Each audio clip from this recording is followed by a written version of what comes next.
Assalamualaikum warahmatullahi wabarakatuh. Halo semuanya, kenalin nama aku Rina Elmina. Dan pada kesempatan kali ini aku gak bakal sendirian nih. Jadi aku bakal bareng sama partner aku, yaitu Charissa Marta Diana Putri Sugiarto. Nah, Kak, ngapain sih di sini? oke, nah pada kesempatan kali ini kami bakal bahas mengenai peran waktu kerja dan popularitas pada media sosial TikTok dan Instagram dalam meningkatkan produksi dan kontribusi gross domestic product atau yang sering kita sebut GDP brand fashion di Indonesia. Nah, jadi kesempatan kali ini aku dan Charissa bakal jelasin nih mengenai olahan hasil data yang telah kami rubah dalam bentuk grafik. Nah, jadi teman-teman, buat teman-teman yang masih penasaran Gimana ya nanti hasil analisisnya? Nah, sebelum kita masuk ke topik utama, mending kita sebar-sebar info dulu yuk. Nah, masuk ke sesi FYI. Nah, sesi FYI ini adalah sesi informasi nih, informasi yang mungkin berkaitan dengan topik yang akan kita bahas. Pertama, pada FYI kali ini itu membahas mengenai adanya bukti baru bahwa rakyat Indonesia makin malas beli baju. Nah, berita ini dikutip dari CNBC Indonesia. Nah, perlu teman-teman ketahui bahwa setiap tahunnya pengeluaran rumah tangga masyarakat di Indonesia itu selalu menaik ya, selalu naik sekitar 4,94%.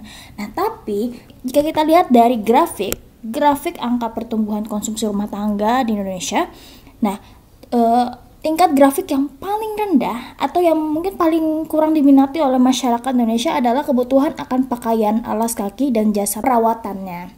Nah, jadi dari grafik ini dapat kita lihat bahwa memang betul rakyat Indonesia makin lama makin tidak tertarik ya untuk yang namanya melakukan pembelian atau pembaruan atas barang-barang sandang.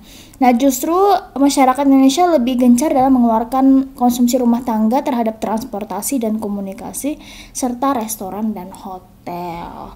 Nah, dari data ini kita simpulkan bahwa mungkin ada kemungkinan di masa depan masyarakat Indonesia tingkat grafiknya lebih rendah lagi terhadap barang-barang sandang. Nah, next kita bakal bahas mengenai materi kali ini ya, karena sesi FYI udah selesai, tadi udah dapat satu info. Nah, kemudian mari kita masuk ke bagian latar belakang. Nah, perlu teman-teman ketahui bahwa latar belakang ini memicu pada pembuatan topik. Jadi kami memilih untuk mengambil topik ini karena berdasarkan dari latar belakang yang kami rasa sangat menarik. Yaitu kita tahu bahwa sekarang kita berada di era digital, di mana setiap era digital pasti akan melakukan yang namanya perbaruan di tiap detik, tiap menit, tiap jamnya. Nah, kita bisa mengumpamakannya pada saat ini. Mungkin saat ini saya sedang berbicara dengan teman-teman semua. Nah, dan pada saat yang sama, para peneliti di luar sana mungkin sedang mengembangkan suatu ilmu digital ataupun mengembangkan suatu hal digital yang pastinya akan berguna bagi semua orang. Nah, kemudian ketika kita sudah tahu nih bahwa era digital akan selalu maju, tentunya orang akan memanfaatkan hal tersebut. Nah, itulah mengapa akan terjadi yang namanya persaingan industri fashion di Indonesia. Nah, teman-teman pasti tahu kan bahwa di Indonesia sangat sering yang namanya masuk budaya-budaya ataupun brand-brand dari luar negeri yang ingin melakukan suatu kontrak dengan Indonesia mengenai edaran produk dari luar negeri. Nah, untuk itu perusahaan brand ini perlu yang namanya strategi pemasaran nih, agar memastikan produk yang dipasarkan di Indonesia dapat terjual laris dan dapat mendapatkan perhatian dari masyarakat Indonesia. Ini untuk mengetahui mengenai gimana sih respon dari masyarakat Indonesia terkait dengan produk tersebut, perlu yang namanya sentimen positif dan negatif yang digunakan untuk memengaruhi pemasaran. Nah, setelah kita tahu nih gimana sentimen positif dan negatif, tentunya sentimen itu akan mempengaruhi bagaimana suatu brand dapat mengembangkan produknya lebih ke depannya. Nah, jadi kita sekarang berbicara mengenai faktor internal yang akan ada dalam perusahaan. Nah, kita tahu bahwa dalam perusahaan itu pasti butuh yang namanya karyawan. Teman-teman pasti tahu juga kan? Nah, karyawan biasanya bekerja untuk memenuhi suatu target yang diberikan oleh perusahaan. Nah, itu bisa berupa target untuk membuat pakaian, membuat barang-barang sandang, atau target pengiriman barang. Nah, jadi kita meneliti nih mengenai waktu kerja yang mempengaruhi produksi. Apakah waktu kerja dari karyawan tersebut berpengaruh terhadap produksi yang akan dipasarkan? Nah, kemudian ketika kita telah menelaah berapa faktor waktu kerja dengan produksi, nah kita bisa mengetahui nih gimana nih kontribusi GDP atau kontribusi Gross Domestic Product terhadap perekonomian nasional. Nah, pastinya setiap kontrak yang dijalin dari brand luar negeri ke Indonesia tentunya akan membuat adanya timbal balik.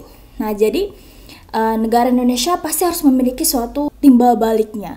Pihak Indonesia memberikan izin kepada pihak brand luar negeri untuk masuk ke Indonesia dengan timbal balik suatu adanya kontribusi ekonomi bagi masyarakat di Indonesia. Next, kita masuk ke bagian rumusan masalah. Nah, jadi kami memiliki 4 rumusan masalah yang akan kami jelaskan. Yang pertama, apakah rata-rata waktu kerja di 5 perusahaan mempengaruhi produksi? Yang kedua, gimana perbandingan mention media sosial TikTok dan Instagram antara brand fashion yang masuk ke Indonesia? Yang ketiga, bagaimana kontribusi Gross Domestic Product brand fashion terhadap perekonomian Indonesia per tahun pada periode tertentu? Yang keempat, bagaimana sentimen positif dan negatif yang didapatkan oleh setiap brand yang ada di Indonesia? Next, bagian tujuan. Nah, tujuan ini fungsinya untuk menjawab berbagai pertanyaan yang ada di bagian rumusan masalah. Jadi teman-teman bisa sambil baca juga ya. Oke, next bagian berikutnya ada perbandingan rata-rata kerja dan total produksi. Nah, grafik ini sudah kami olah terlebih dahulu ya teman-teman dengan menggunakan berbagai kode. Nah, jadi izinkan saya untuk menjelaskan terlebih dahulu mengenai sistematika dari grafik ini. Nah, pada bagian koordinat X itu berisi 5 brand yang akan kami bandingkan. Nah, jadi kami memastikan bahwa setiap brand mendapatkan posisinya masing-masing di bagian koordinat X. Nah, kemudian pada bagian koordinat Y, koordinatnya yang hijau, yang warna hijau ya teman-teman, memberikan suatu tanda mengenai rata-rata kerja. Nah, jadi untuk mengetahui berapa rata-rata kerja, itu dapat dilihat dari rata ukuran tinggi dari koordinat Y yang warna hijau. Nah, kemudian untuk mengetahui berapa total produk dari setiap brand, kita dapat melihat dari garis koordinat Y sebelahnya yang warna hitam.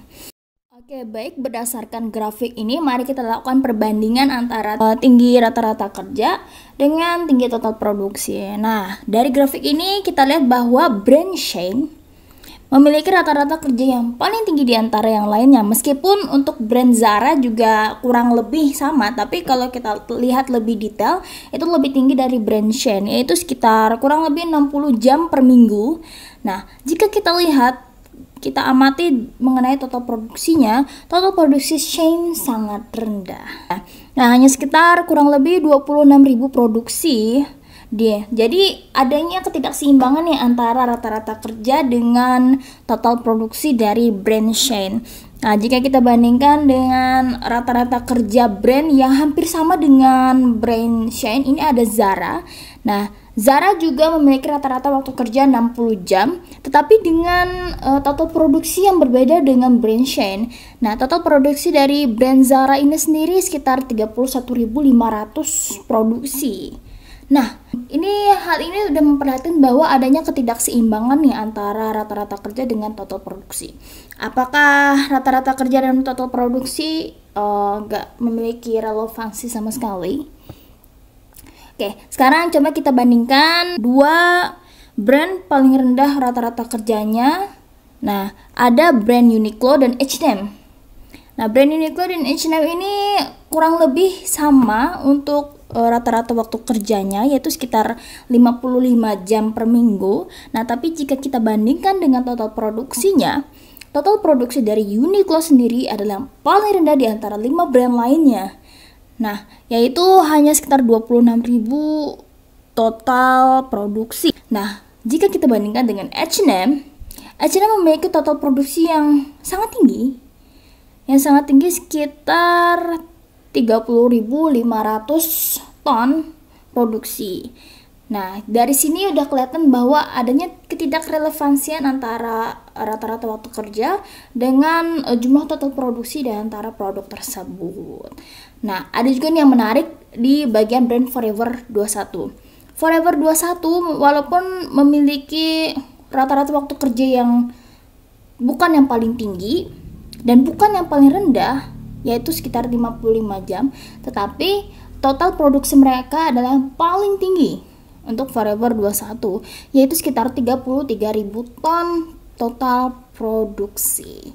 Nah, jadi dapat kita simpulkan bahwa rata-rata waktu kerja dengan total produksi itu tidak memiliki hubungan yang selaras. Nah, artinya tidak semua rata-rata waktu kerja yang tinggi akan menghasilkan total produksi yang tinggi, dan tidak juga rata-rata waktu kerja yang rendah akan menghasilkan total produksi yang rendah juga. Oke, untuk materi berikutnya akan saya serahkan kepada rekan saya, Charissa Marta Diana Putri Sugiarto. Terima kasih. Selanjutnya rumusan masalah kedua. Dapat dilihat pada grafik bahwa mention Instagram mendominasi untuk semua brand yang ada di Indonesia, mulai dari brand Forever 21, H&M, Zara, Uniqlo, dan Shein. Mention Instagram tertinggi terdapat pada brand Forever 21, yaitu dengan total 351.000 mention. Dan yang terendah adalah brand Shein dengan total mention sebanyak 241.000 mention. Selanjutnya mention TikTok tertinggi pada brand Forever 21, lalu diikuti dengan brand H&M dengan perbedaan yang tipis, yaitu sekitar 7.000 mention saja. Untuk brand yang terendah terdapat pada brand Shein, yaitu sekitar 206.000 mention. Selanjutnya rumusan masalah ketiga, dapat dilihat bahwa brand Forever 21 menyumbang GDP atau produk domestik bruto tertinggi. Dilanjutkan pada brand Zara, lalu brand H&M, dilanjutkan Uniqlo, dan yang paling rendah adalah brand Shein. Berdasarkan dua grafik yang telah dibuat sebelumnya, kami membuat grafik yang membandingkan mention dan GDP pada setiap brand di Indonesia. Dapat dilihat bahwa terdapat korelasi positif antara jumlah mention di media sosial dan kontribusi GDP. Lalu, seperti dilihat pula bahwa mention Instagram lebih berpengaruh terhadap GDP daripada TikTok. Hal ini terjadi karena pengguna Instagram lebih banyak daripada pengguna TikTok. Selain itu, mungkin karena Instagram lebih lama dibuat daripada TikTok. Instagram dibuat pada tahun 2010, sedangkan TikTok pada tahun 2016. Berikut merupakan grafik persentase sentimen yang didapatkan pada setiap brand. Dapat dilihat bahwa brand Zara memiliki sentimen positif tertinggi, yaitu sebesar 24%. Dan brand yang memiliki sentimen negatif tertinggi yaitu brand Forever 21 dengan persentase 28%. Oke. Berikut merupakan grafik yang menampilkan total respon sentimen brand dengan sentimen positif tertinggi dan brand dengan sentimen negatif tertinggi. Dapat dilihat bahwa brand Zara mendapatkan 29 respon positif, sedangkan brand Forever 21 mendapatkan 26 respon negatif. Kesimpulan selanjutnya,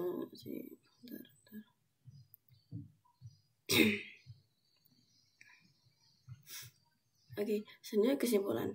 Dapat disimpulkan bahwa pertama, jumlah jam kerja karyawan tidak selalu berkorelasi dengan tingkat produksi, seperti pada brand Shein yang memiliki jam kerja tinggi tetapi produk yang dihasilkan rendah, sedangkan brand Zara yang menunjukkan keselarasan antara jam kerja dan produk yang diproduksi. Yang kedua, platform Instagram mendapatkan lebih banyak mention dibandingkan dengan TikTok untuk kelima brand yang ada di Indonesia. Hal ini menunjukkan bahwa Instagram lebih efektif dalam menarik perhatian konsumen. Yang ketiga, brand Forever 21 menyumbang GDP tertinggi, yaitu 34.000 juta US dollar. Lalu diikuti dengan brand Zara dan H&M, sedangkan brand Shein memberikan kontribusi yang paling kecil, yaitu 24.000 juta US dollar.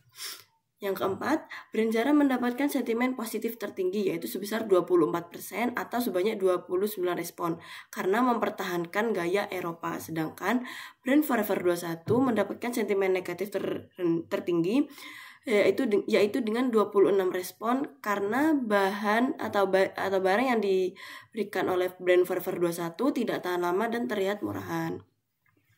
Selanjutnya kami membagi saran untuk ketiga pihak, yaitu brand yang ada di Indonesia, kami sebagai peneliti dan peneliti selanjutnya. Yang pertama, mengoptimalkan efisiensi jam kerja. Disarankan untuk melakukan pelatihan ulang dan mempertimbangkan untuk menggunakan teknologi guna meningkatkan efisiensi. Selanjutnya yang kedua, memperluas strategi ekonomi berdasarkan kontribusi GDP. Bagi brand yang memiliki kontribusi besar seperti Forever 21, Zara, H&M, sebaiknya mempertahankan dan memperluas pasar. Untuk brand dengan kontribusi kecil seperti brand Shein perlu mengevaluasi strategi agar dapat bersaing dengan brand lainnya. Yang ketiga, penelitian ini masih terbatas pada data dalam lingkup nasional. Kami menyarankan agar peneliti selanjutnya memperluas cakupan kajian misalnya dengan melakukan analisis perbandingan antar provinsi. Yang keempat, kami menyadari bahwa penggunaan metode analisis dalam penelitian ini masih bersifat dasar. Peneliti selanjutnya diharapkan dapat menggunakan metode analisis data yang lebih kompleks dan modern, seperti permodelan prediktif.